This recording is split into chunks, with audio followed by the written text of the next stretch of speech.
நேயர்கள் அனைவருக்கும் என்னுடைய அன்பான வணக்கங்கள்.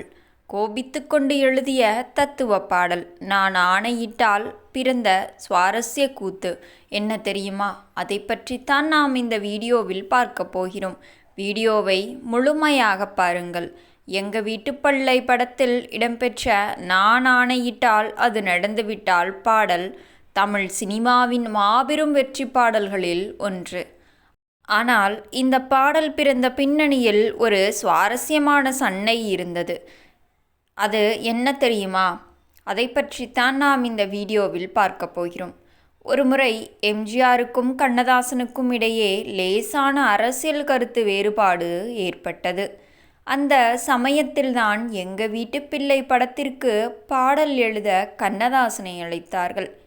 கண்ணதாசன் ஸ்டுடியோவிற்கு வந்தபோது எம்ஜிஆர் அங்கே வரவில்லை. எம்ஜிஆர் வர தாமதமாகும் என்று படக்குழுவினர் சொன்னதும் கவிஞருக்கு லேசான கோபம் வந்துவிட்டது. என்ன, ஸ்டுடியோவிற்கு நாம் வரச் சொன்னோமே, இவர் ஏன் வரவில்லை?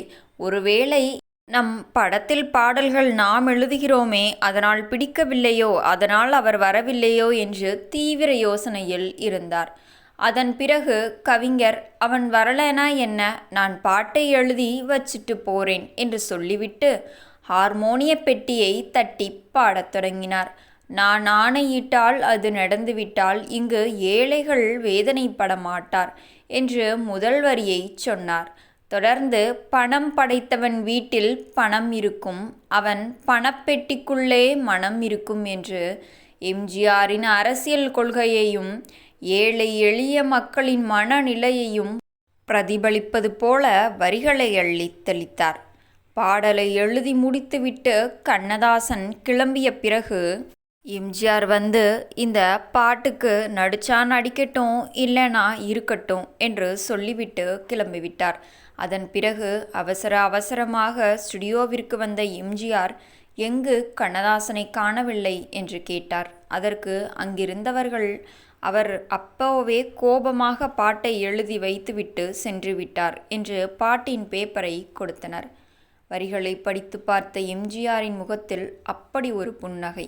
கவிஞர் கோபத்தில் எழுதினாலும் எவ்வளவு வரிகளை சூப்பராக எனக்காக எழுதியிருக்காரு, கச்சிதமாக இருக்கு என்று சொல்லி கண்ணதாசனை நேரில் சென்று பார்த்து கட்டிப்பிடித்து பாராட்டினாராம்.